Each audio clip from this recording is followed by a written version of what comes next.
बिहार में इस साल के अंत में विधानसभा चुनाव होने हैं और चुनाव से पहले कई विकास योजनाओं की घोषणा और शिलान्यास हो रहा है। बिहार के लिए कई अन्य योजनाओं की भी घोषणा हो रही है, जिसमें ट्रेनों की घोषणा भी शामिल है। राज्य के कई शहरों में नई अमृत भारत ट्रेनें चलाने की योजना अंतिम चरण में है। पटना, मुजफ्फरपुर, समस्तीपुर, गया, पूर्णिया, दानापुर सहित 8 स्टेशनों से ये ट्रेनें संचालित होंगी।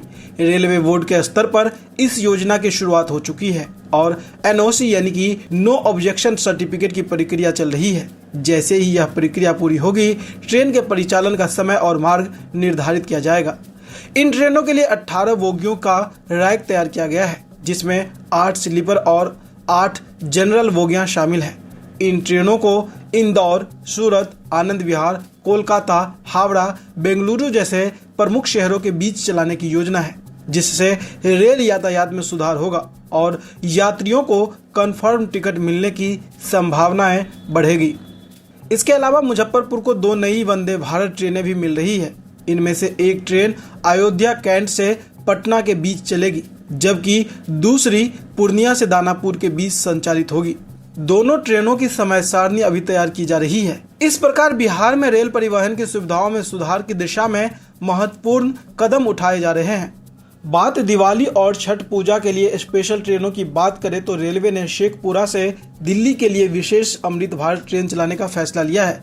इसकी समय सारणी भी जारी कर दी गई है। स्थानीय रेल अधिकारियों के अनुसार यह विशेष ट्रेन भागलपुर से दिल्ली तक संचालित होगी।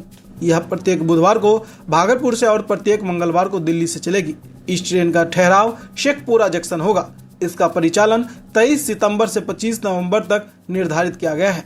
मंगलवार को यह ट्रेन सुबह 11 बजे दिल्ली से रवाना होकर अगले दिन सुबह 6:20 पर शेखपुरा और 10:30 पर भागलपुर पहुंचेगी।